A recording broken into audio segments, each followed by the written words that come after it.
오늘 우리에게 주는 하나님의 말씀은 열왕기하 2장 6절부터 11절까지의 말씀입니다. 구약 성경 561쪽 열왕기하 2장 6절부터 11절까지의 말씀입니다. 한 절씩 교독하겠습니다. 6절부터 11절까지 한 절씩 교독합니다. 엘리야가 또 엘리사에게 이르되 청하건대 너는 여기 머물라 여호와께서 나를 요단으로 보내시느니라 하니 그가 이르되 여호와께서 살아계심과 당신의 영혼에 살아있음을 두고 맹세하노니 내가 당신을 떠나지 아니하겠나이다 하는지라. 이에 두 사람이 가니라.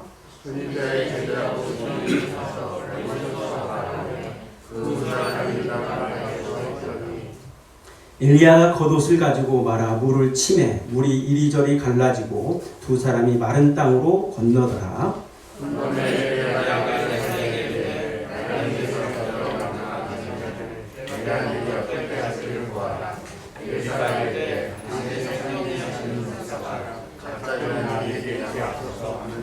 이르되 내가 어려운 일을 구하는도다. 그러나 나를 내게서 데려가시는 것을 내가 보면 그 일이 내게 이루어지려니와 그렇지 아니하면 이루어지지 아니하리라 하고 두 사람이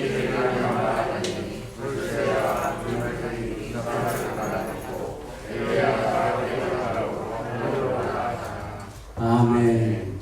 이 말씀이 우리에게 먼저 은혜가 되기를 원합니다. 할렐루야.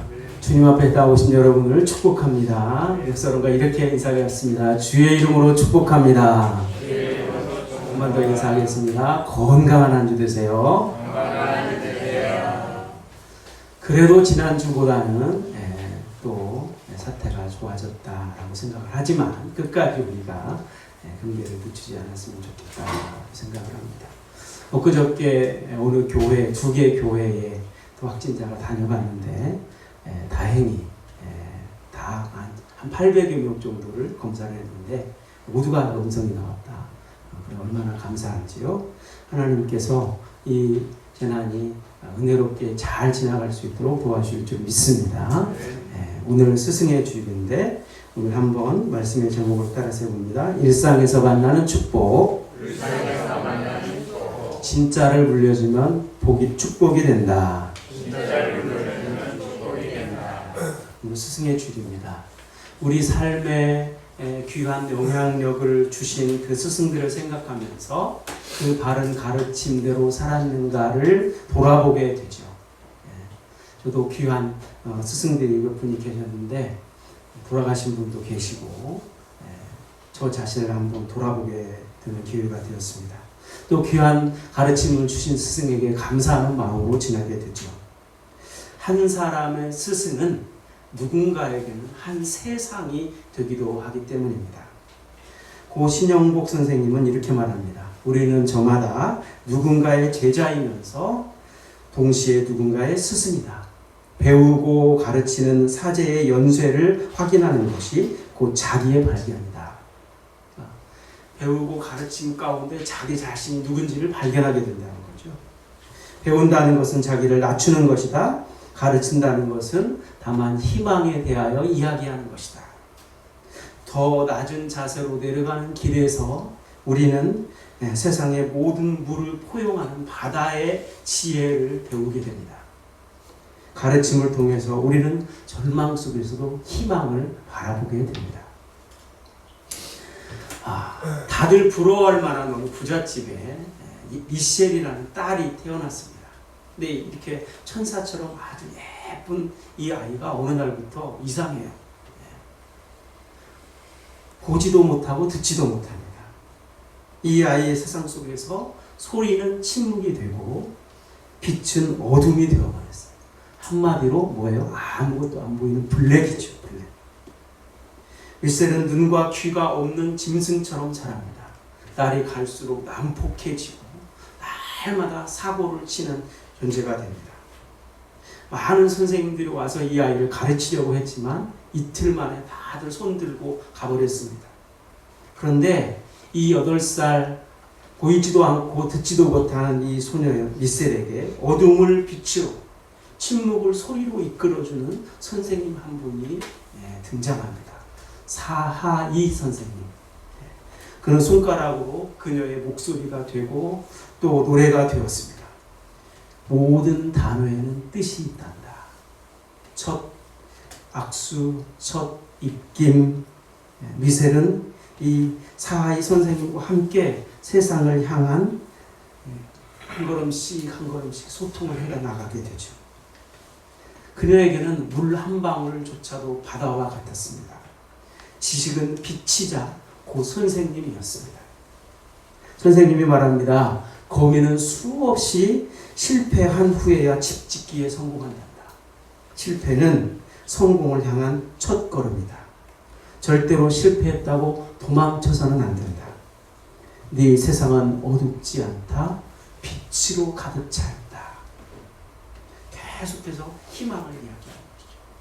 선생님을 통해서 새로운 세상에 눈을 뜨게 된 이 미셀의 목표가 생겼어요. 그게 뭐냐면 대학에 입학하는 거예요. 여러분, 보이지도 않고 듣지도 못하는 사람이 대학을 간다. 어려운 일이죠. 다들 불가능하다고 했습니다. 학교에서도 말도 안 되는 일이라고 했어요. 그때 사하이 선생님이 나서서 이렇게 말합니다. 그동안 이 미셀에게 수많은 단어들을 내가 가르쳐 주었지만 유일하게 절대 가르쳐 주지 않은 단어가 있습니다. 그것은 바로 불가능이라는 단어. 나는 이 아이에게 불가능을 가르쳐 주지 않았습니다. 그래서 결국 이 미셀이 대학에 들어가게 되고 어찌어찌 힘들게 보이지 않고 듣지도 않는데 듣지 못하면 보이든지 보이지 못하면 듣든지 보통 그러는데 두 개가 다 안 되니까 많은 시간이 걸렸지만 마침내 40살이 되던데 대학을 졸업하게 되죠. 영화 블랙이라는 영화의 이야기입니다. 한 분의 선생님이 얼마나 귀한지 소중한지 이것을 가르쳐주는 것이죠. 여러분, 우리도 자녀들이 있습니다. 여러분, 중고등부, 유초등부에 자녀들이 있는데 이 자녀들 앞으로 10년 안에 다 어른이 됩니다. 이들에게 무엇을 가르쳐주고 무엇을 물려줘야 될까? 당장 세상에서 필요한 것들, 뭐 돈이나 물질이나 세상적인 힘을 물려주는 게 맞을까요? 아니면 평생 붙들고 살 진짜 가치를, 진짜 희망을 물려줘야 될까요? 따라서 봅니다. 진짜를 물려주면 축복이 된다. 진짜를 물려주어야 축복이 되는 거예요. 오늘 이야기는 성경에서 아주 가장 유명한 엘리야 선지자가 쓰임을 받고 마지막으로 하나님께 올라가는 그런 장면이죠. 그에게는 그의 사역을 물려받을 엘리사라는 훌륭한 선지자가 있었습니다. 엘리사도 엘리야와 같은 훌륭한 선지자가 되기를 원합니다. 자, 그렇다면 엘리야가 엘리사에게 물려주고 싶었던 진짜 유산, 진짜 영적인 가치, 그게 뭘까요? 6절을 3번절 같이 읽어보겠습니다. 엘리야가 또 엘리사에게 이르되 청하건대 너는 여기 머물라. 여호와께서 나를 요단으로 보내시느니라 하니. 아멘. 이 말은 지금 엘리야가 세 번째 엘리사에게 하는 말이에요. 오늘 6절을 읽었는데 2절에는 여호와께서 나를 어디로 보내신다? 베델로 보내신다. 그 다음에 4절에서는 여리고로 보내신다. 오늘 6절에는 요단으로 보내신다. 이렇게 얘기를 해요. 여기서 중요한 것은 어디로 보낸다는 게 중요한 게 아니라 뭡니까? 여호와께서 그는 말을 꺼낼 때마다 여호와께서 나를 이렇게 시작해요. 여호와께서 이렇게 말씀하셨어. 여호와께서 나를 이렇게 인도해 주셨어. 자, 어떤 일이 잘 되면 하나님이 하셨어. 또 잘 안 되더라도 뭔가 하나님의 뜻이 계실 거야. 이 엘리야의 특징은 뭡니까? 늘 여호와께서 하나님의 말씀을 붙들고 말씀을 의지하고 말씀 중심으로 살았다는 거예요. 우리가 사랑하는 다음 세대에게 우리가 무엇이 있다고 말해줘야 될까요? 따라서 하겠습니다. 평생을 함께한 말씀이 있다. 이걸 가르쳐줘야 돼요. 평생을 함께한 말씀이 있다. 엘리야 선지자가 처음으로 사역을 시작할 때부터 죽음을 맞이하는 지금 이 순간까지 그는 오직 하나님의 말씀을 따라서 살았어요. 하나님 말씀 중심으로 살았습니다. 그가 사역했던 때가 언제입니까? 북왕국 이스라엘에서 가장 악한 왕 누굽니까? 아합이죠. 또 그 왕비, 가장 악한 왕비가 누군가? 이세벨이에요. 그때 활동했던 선지자예요. 그런데도 이 엘리야는 그가 기도했을 때 이스라엘에게 3년 반 동안 비가 오지 않았어요. 그리고 그가 다시 기도했을 때 그 메마른 땅에 비가 오는 기적이 일어났어요. 능력의 선지자였다. 여러분, 그렇다고 그가 흠이 없는 처음부터 끝까지 훌륭한 선지자였나? 그렇지는 않아요. 그가 바알과 아세라의 그 선지자 850명과 싸워서 크게 승리를 하잖아요. 그러니 어떻게 합니까? 이 악한 왕비 이세벨이 사람을 보내가지고 이 엘리야를 죽이려고 하죠. 그러자 그 큰 전쟁에서 승리했던 엘리야가 이 죽음이 두려워가지고 로뎀 나무를 도망을 가요. 거기 밑에 숨어서 하나님 저를 죽여주십시오. 제가 더 이상 못 살겠습니다. 얼마나 연약한 믿음입니까? 그런데 따라서 합시다. 그럼에도 불구하고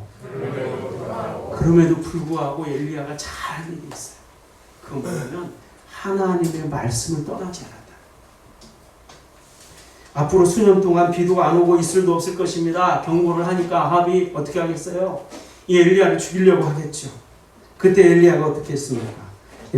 열왕기상 17장 5절 같이 봅니다. 그가 여호와의 말씀과 같이 하여 곧 가서 요단 앞 그리 시냇가에 머물매. 아멘. 그거 어떻게 했어요? 여호와의 말씀과 같이 하여, 여호와의 말씀에 순종하여, 이런 뜻이죠. 하나님의 말씀에 순종했다는 겁니다.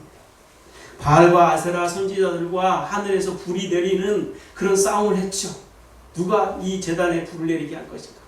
그때 엘리야가 어떻게 기도했습니까? 열왕기상 18장 같이 봅니다. 여호와여, 주께서 이스라엘 중에서 하나님이신 것과 내가 주의 종인 것과 내가 주의 말씀대로 이 모든 일을 행하는 것을 오늘 알게 하옵소서. 아멘. 무엇대로? 내가 주의 말씀대로, 내가 오늘 주의 말씀대로 이 모든 일을 행하는 것을 보여주십시오. 주의 말씀만 의지합니다. 그러니까 엘리야의 평생을 함께 온 게 뭐냐? 하나님의 말씀입니다. 그는 하나님의 말씀만이 능력이라는 것을 깨달았습니다. 그러니 날마다 어떻게 해요? 주께서, 여호와께서 이렇게 시작하고 하나님께서로 마쳐요. 삶에 작은 기쁨이 있을 때도 하나님이 하셨어요. 하나님의 은혜예요. 저를 만나면 목사님이 기도해 주셨었던 것 같아요. 이렇게 말씀하시는 분이 있어요. 얼마나 귀한지 몰라요. 따라서 합시다. 하나님이 하셨어요. 하나님의 말씀대로 했더니 하나님이 이루어주셨어요. 그런 간증들을 자주 듣습니다. 어려운 시간들 속에서도 하나님 말씀 붙들고 기도했다. 하나님이 마침내, 처음에는 하나님이 저를 사랑하시지 않는 것 같았어요. 그런데 마지막에 하나님께서 가장 은혜롭게, 가장 선하게 인도해 주셨어요. 얼마나 아름다운 고백입니까? 그래서 합시다. 평생을 함께한 말씀이 있다. 평생을 함께한 말씀이 있다. 그런데 오늘 이야기에서 이상한 점을 우리가 하나 발견을 하게 돼요. 엘리야가 지금 마지막 하나님을 만나기 위해서 이제 죽음 앞에 있는데 엘리사가 동행하는 것을 원치 않고 있는 것처럼 보인다는 거죠. 자, 6절 상반절 다시 한번 읽어봅니다. 엘리야가 또 엘리사에게 이르되 청하건대 너는 여기 머물라. 여호와께서 나를 요단으로 보내시느니라. 아멘. 여기서 중요한 건 뭡니까? 엘리야가 엘리사에게 뭐라고 말해요? 너는 여기 머물러라. 여기 있어라. 제발 따라오지 마라. 이런 뜻이에요. 지금 엘리야가 베델을 길갈에서 출발해서 베델, 여리고, 요단으로 가게 될 겁니다. 이 베델과 여리고는 어떤 곳이냐면 선지 학교가 있는 곳이에요. 이 엘리야의 제자들이 지금 공부를 하고 있는 신학교가 있는 곳이에요. 거기에 가서 제자들을 만나기 위해서 가는 의미도 있습니다. 마지막 작별을 하는 것이죠. 그렇다면 어떤 게 정상입니까? 그 자신의 사역을 이어받을 후계자 엘리사를 데리고 가서 소개도 해주고, 그죠? 이 엘리사 내 후계자다. 말을 잘 들어라. 순종해라. 이렇게 하는 게 맞는 것 같은데 어때요? 오히려 너는 여기 머물러라. 한 번이 아니죠. 2절, 4절, 6절 똑같이 너는 여기 머물러라. 여기 있어라. 3번이나 반복하면서 따라오지 말라고 하고 있어요. 여러분 왜 그랬을까요? 하나님의 일을 하는 데 있어서 뭐가 중요한가? 따라서 합시다. 믿음의 결단, 인격적 선택. 믿음의 결단과 인격적 선택이 중요하다는 걸 말하는 거예요. 그래서 3번이나 반복해서 너 정말 안 되게 생겼으면 돌아가라. 3번이나 돌아갈 기회를 주는 거죠. 막무가내로 따라와서 되는 일이 아니다. 이 길은 고난의 길이다. 사람들이 알아주는 길이 아니다. 악한 왕들을 만나야 되고 이 악한 우상 숭배자들, 끈질기 우상 숭배자들과 싸워야 된다. 눈물 없이는 못 가는 길. 그래도 네가 이 길을 가겠느냐? 이걸 묻는 거예요. 3번이나. 근데 여러분, 이 말을 엘리야의 입장에서 거꾸로 해석을 하면 무슨 뜻이 될까요? 그럼에도 불구하고 내가 걸어온 길이다. 상처보다 더 큰 기쁨이 있고 고난보다 더 큰 보람이 있는 길이다. 하나님 나라에 위대하게 쓰임받을 수 있는 기회다. 인격적인 선택을 할 수 있도록 기회를 주는 거예요. 여러분, 우리가 처음 예수님을 만났을 때 세상을 버리고 세상을 등지고 예수님을 따라간다. 주위에 아무도 믿지 않아. 나만 예수 믿어요. 그때 주님을 따라간다는 게 얼마나 어려운 일입니까? 그럼에도 불구하고 이 길이 가장 복된 길이기에, 생명의 길이기에 내가 따라간다. 이것을 인격적으로 선택할 수 있는 기회를 주는 것이죠. 우리가 사랑하는 다음 세대에게 우리가 무엇이 있다고 말해줘야 될까요? 무엇을 가르쳐줘야 될까요? 따라서 합시다. 귀하게 쓰임받을 기회가 있다. 귀하게 쓰임받을 기회가 있다고 가르쳐줘. 근데 이 아름답고 복된 기회는 시험처럼 다가와요. 시험처럼. 우리는 이것을 엘리야의 말에서 알 수가 있습니다. 너는 여기 머물라. 여호와께서 나를 요단으로 보내신다. 베델로 보내신다. 여리고로 보내신다. 이렇게 말씀하시죠. 자, 너 절대 따라오지 말고 여기 머물러 있어. 그러려면 내가 어디로 간다는 것을 알려주는 게 맞아요? 안 알려주는 게 맞아요? 안 알려주는 게 맞죠. 그런데 너 절대 따라오지 마. 여기 있어. 그러면서 나 베델로 간다. 이게 무슨 뜻이래요? 따라와도 된다는 겁니까? 따라오지 말라는 겁니까? 선택하라는 거죠. 선택. 네가 따라올 수 있으면 믿음으로 따라오라는 거죠. 여러분, 이 장소들을 보십시오. 베델, 여리고, 요단. 베델은 어떤 곳입니까? 이스라엘의 역사가 숨쉬는 것이죠. 야곱이 처음 그 외로울 때, 힘들 때, 그 뭡니까? 돌베개를 베고 누워있을 때, 하늘을 향해서 기도할 때, 사다리가 왔다 갔다 하고 천사들이 오르락내리락 하면서 하나님을 만났던 것이죠. 그곳에서 이 모든 것을 너에게 줄 것이다. 유업으로 약속을 받았던 것이죠. 여리고는 어떤 곳입니까? 처음으로 가나안 땅에 들어갈 때 정복했던 첫 성. 그 큰 성이 어때요? 뭡니까? 하루에 한 바퀴, 2바퀴 이렇게 돌고 소리 한번 질렀더니 무너진 그 위대한 기적이 일어났던 첫 성이죠. 여러분, 길갈은 어떤 곳입니까? 길갈은 이 이스라엘 백성들이 처음으로 요단강을 건너가서 진을 쳤던 곳, 만났던 곳이에요. 그래서 이 가나안에 입성한 것을 경험해서 12돌로 이 돌비를 세웠던 것이죠. 기념비를 세웠던 것이죠.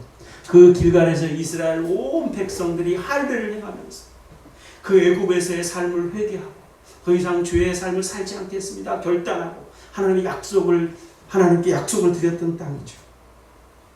그동안 40년 동안 하나님께서 내려주셨던 그 곡식 만나가 끊기고 드디어 그곳에서 농사를 해서 그 소산으로 먹었던 곳이죠. 여러분, 이 길갈 어마어마한 곳이에요. 상계역 쪽으로 가다 보면은 길갈 교회가 있어요. 길갈. 그래서 좀 특이하다. 왜 이름을 길갈 교회라고 지었을까? 근데 제가 이 말씀을 이렇게 준비하면서 보니까 이 길갈 교회가 이게 보통 교회가 엄청난. 여러분, 이 역사적인 구원의 장소들, 이것들을 둘러보고 자신의 사역을 은혜롭게 마무리한다. 엘리야에게 중요한 의미가 있죠. 그래서 엘리야 사역에도 굉장히 중요해요. 그 구원의 역사적인 장소들을 돌아보면서 도전을 받는 것이죠. 하나님께서 이곳에 기적을 일으키셨지. 하나님의 은혜가 온 곳이지. 그러면서 자신의 그 사명, 소명을 돌아보고 결단하는 거죠. 자, 엘리사가 어떻게 반응합니까? 6절 하반절 같이 봅니다. 그가 이르되 여호와께서 살아계심과 당신의 영혼이 살아있음을 두고 맹세하노니 내가 당신을 떠나지 아니하겠나이다 하는지라. 이에 아니라. 아멘. 엘리야가 뭐라고 말했어요? 여호와께서 나를 베델로 보내신다. 오늘 엘리사는 뭐라고 대답합니까? 여호와께서 살아계심과. 그 선생님의 그 제자죠. 여호와께서 살아계심을 두고 맹세합니다. 나는 선생님을 절대 떠나지 않겠습니다. 엘리사는 3번이나 돌아갈 기회가 있었지만 하나님의 곁을 떠났어요. 돌아가지 않았습니다. 이것이 바로 하나님이 우리에게 보기를 원하시는 모습입니다. 우리는 어려운 주저앉고 싶어지죠. 길갈에서 그냥 주저앉고 싶어요. 베델 정도 가면 여기서 이제 다 고난도 끝나고 좋은 시절 왔으면 좋겠다. 그런데 어디까지 가야 돼요? 또 여리고까지 가요. 여리고는 쳐다보기도 싫어요. 여리고까지 왔더니 그 다음에 요단이 있대. 얼마나 힘들까요? 그냥 죽고 싶을 정도죠. 오랫동안 기도했는데 응답이 없는 경험이 있습니까? 믿음으로 최선을 다했는데 아픔 보이지 않고 열매는 맺히지 않는 그런 경험들을 해보셨습니까? 여러분, 하나님을 끝까지 따라간다, 신뢰한다, 얼마나 어려운지 우리가 알 수 있죠. 하나님이 왜 이렇게 우리를 시험하시는가? 그 이유가 뭔가? 그것은 우리가 상상도 못할 축복을 우리에게 주시기 위함인 줄 믿습니다. 준비하고 계십니다. 우리가 전에 살펴봤지만 여러분, 아브라함을 기억해 보십시오. 100세에 닿은 금쪽 같은 그 아들, 그 아들을 향해서 칼을 들어야 하는 그 무서운 시험을 아브라함이 통과했을 때 하나님이 어떤 축복을 주십니까? 자, 같이 읽어봅니다. 창세기 22장 시작. 내가 내게 큰 복을 주고 내 씨가 크게 번성하여 하늘의 별과 같고 바닷가의 모래와 같게 하려니 내 씨가 그 대적의 성문을 차지하리라. 또 내 씨로 말미암아 천하 만민이 복을 받으리니 이는 내가 나의 말을 준행하였음이니라 하셨다 하니라. 아멘. 아브라함이 하나님의 말씀에 순종했을 때 하나님께서 어떤 복을 주셔요? 큰 복을 주셔요. 내 씨가 크게 번성할 것이다. 하늘의 별과 같고 바닷가의 모래와 같을 것이다. 그리고 내 씨로 말미암아 천하 만민이 복을 받을 것이다. 천하 만민.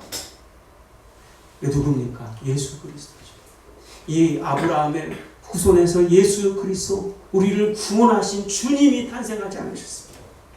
여러분, 이거 어마어마한 일이죠. 요즘에도 무슨 정약용의 후손이다 이렇게만 해도 자부심이 많은데, 이건 아브라함의 후손에서 예수님이 나오셨다. 얼마나 놀라운 축복입니까? 그래서 지금 이 엘리사에게 필요한 게 뭐냐? 뭐가 필요할까요? 성령의 역사가 필요한 겁니다. 엘리야와 엘리사가 마지막으로 요단을 어떻게 건너갑니까? 8절 봅니다. 시작. 엘리야가 겉옷을 가지고 말아 물을 치매 물이 이리저리 갈라지고 두 사람이 마른 땅 위로 건너더라. 아멘. 여러분 보세요. 이게 오래전에 누가 했었던 일입니까? 모세가 홍해를 건널 때 있었던 일입니다. 여호수아가 요단강을 건널 때 있었던 일이에요. 오늘 엘리야가 겉옷으로 요단강을 건넙니다. 하나님의 권능으로 요단강을 건너갑니다. 무슨 말입니까? 모세의 하나님, 여호수아의 하나님이 똑같이 엘리야의 하나님이다라는 거 보여주는 거예요. 무슨 말입니까? 엘리사에게 주는 교훈입니까? 교훈, 너도 이런 기적을 일으킬 수 있다. 이런 뜻이에요.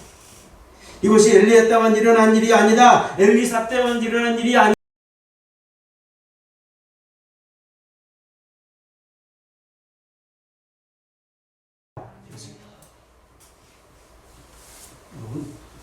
뭐가 기적인 것 같아요? 저는 제가 예수 믿었다는 게 기적이에요.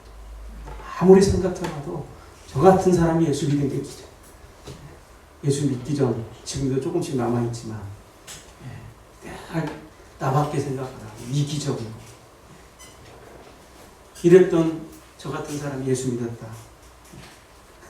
따라서 합시다. 내가 예수 믿은 게 기적이다. 이거 그렇게 생각하세요? 네. 무슨 말입니까? 그때 기적을 행하신 하나님이 지금 이 시대에도 여전히 우리를 마른 땅을 지나듯이 능력을 일으켜 주실 수 있다는 것입니다. 이것을 믿는 겁니다. 그때 엘리야가 엘리사에게 말하죠. 내가 하늘로 데려감을 당하기 전에 네가 나에게 원하는 것이 뭔지를 말해라. 그때 엘리사가 뭐라고 대답해요? 9절 시작. 엘리사가 이르되 당신의 성령이 하시는 역사가 갑절이나 내게 있게 하소서 하는지라. 아멘. 당신의 성령이 하시는 역사, 옛날 성경에는 당신의 영감이 갑절이나 내게 있기를 원합니다. 성령의 역사는 뭘까? 엘리야에게 부어주셨던 그 하나님의 지혜, 권능, 거룩한 그 리더십의 능력, 성령의 특별한 기름 부으심, 이런 것들이겠죠. 이런 것들을 내게 갑절이나 있기를 원합니다. 이걸 보면서 엘리사가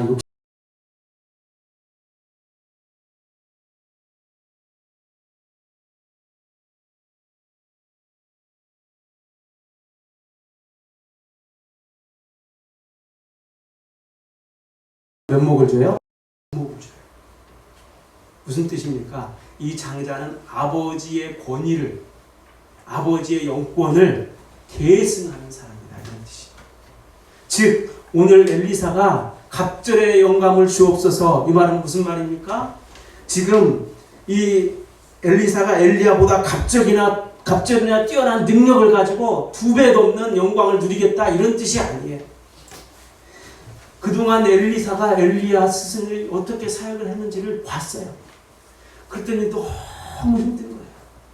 얼마나 고생했는지, 얼마나 어렵게 사역을 감당했는지를 두 눈으로 똑똑히 봤어요.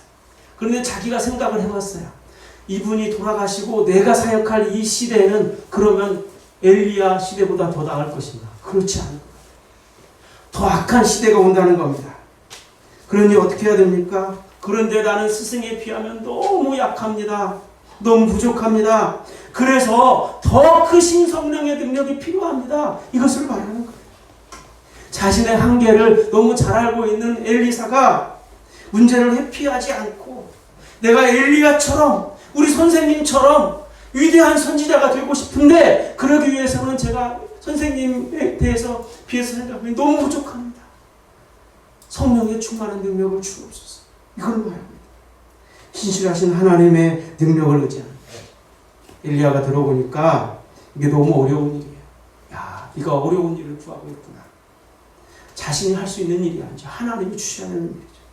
그래서 네가 하나님께 데려가는 것을 네가 보게 되면 네 소원이 이루어질 것이다. 특별한 기적을 내가 복격해라, 이런 뜻이 아니죠. 우리에게 사명을 맡기시고 놀라운 은혜를 주시는 그 하나님을 따라서 합시다. 인격적으로 만나야만 온전한 신뢰죠. 그 능력의 하나님을 인격적으로 만나서 온전히 신뢰할 때야 네가 나처럼 위대한 선지자가 될 것이다. 주님이 맡겨주신 길을 갈 수 있다. 머리로만 믿지 않고 그 뒤에 계신 하나님의 능력을 만날 때야, 그때야 하나님께서 이루어 가실 것이다. 그러니까 우리 다음 세대들이 머리로 사는 게 아니라, 지식으로 사는 게 아니라 우리와 함께 하시는 그 하나님의 능력으로 살 수 있도록 기도해야 될 줄 믿습니다. 왜냐? 고난도 귀하게 쓰임받을 기회가 되기 때문에, 역경도 더 크신 하나님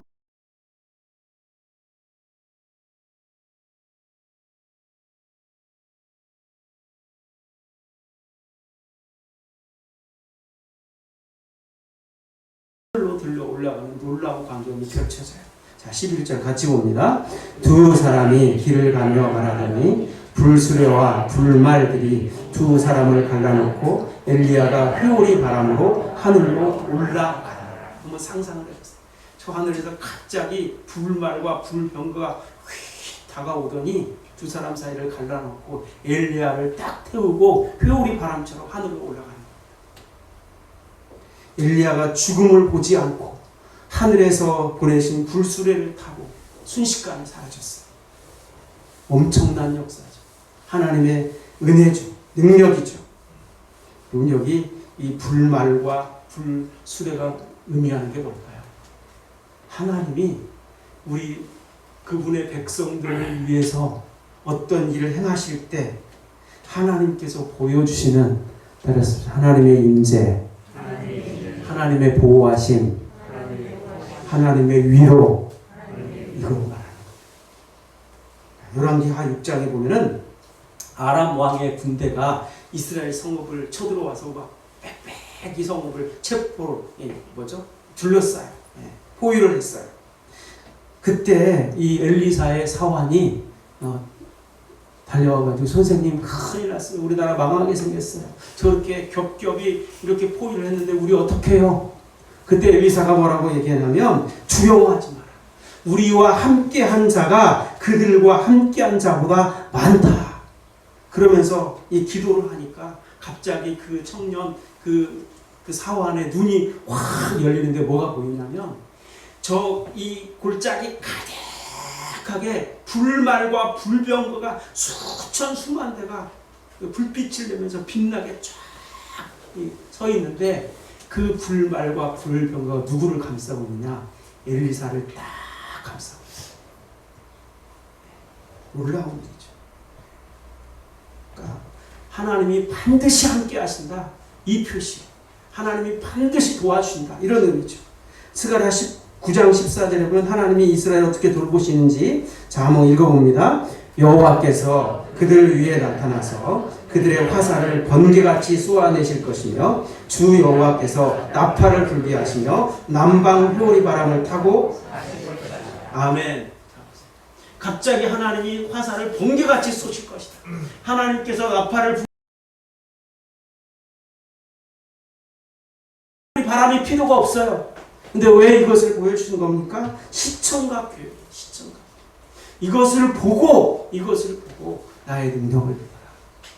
내가 너와 함께하고 있다. 하나님의 능력, 하나님의 임재, 하나님의 위로를 보여주시는 것이죠.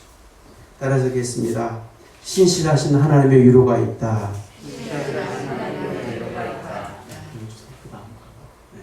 신실하신 하나님의 위로.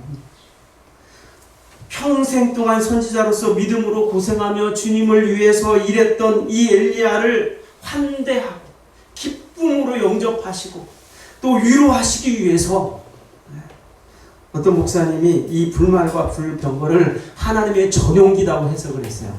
탁월한 해석. 하나님의 그 전용기를 보내주셔가지고 이 엘리야를 태우고 올라간 겁니다. 우리도 마찬가지입니다. 마지막 날 우리가 주님을 만나는 날 이런 놀라운 은혜와 위로를 경험하게 될 줄 믿습니다. 엘리야만 누리는 특별한 은혜가 아니에요. 우리의 구원이 우리의 공로, 우리의 노력 때문에 온 것이 아니잖아요. 우리를 하나님의 자녀 삼아주신 예수 그리스도의 십자가의 능력으로 이루어진 일 아닙니까? 내 힘으로 천국 가는 거 아니잖아요.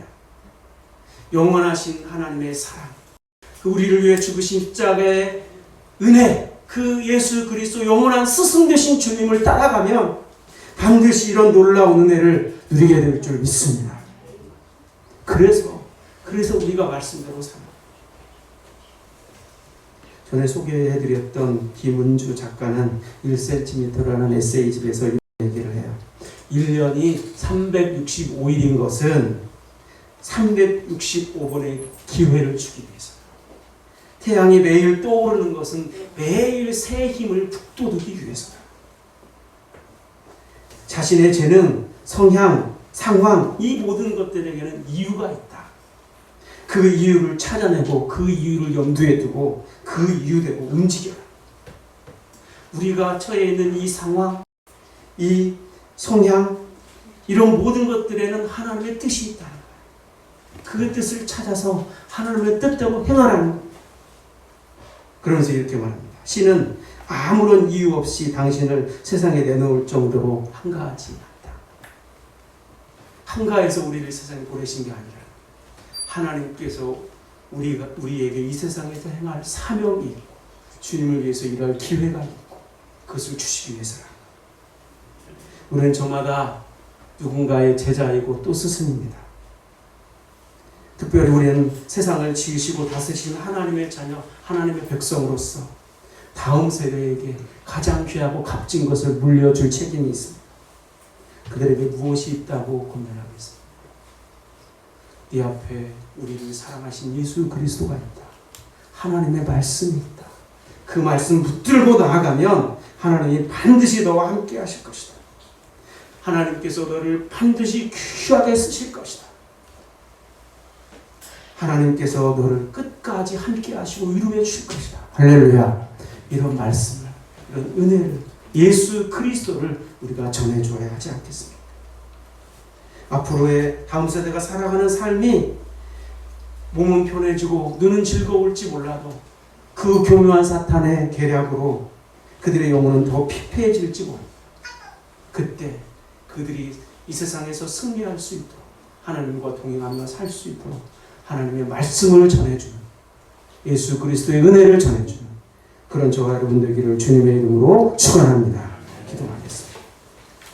하나님 아버지, 우리가 십자가의 그 사랑을 떠나서 주님을 잊고 살았지만 그러나 말씀으로 우리를 위로하시고 우리에게 은혜를 주시고 하나님 귀하고 복되다고 말씀하시며 보호해 주실 줄 믿습니다. 그 주님 은혜에 의지하면서 말씀 따라 주님의 은혜를 따라 주님의 위로를 기대하면서 믿음으로 승리하는 저희들이 되게 하여 주옵소서. 예수님의 이름으로 기도하옵나이다. 아멘.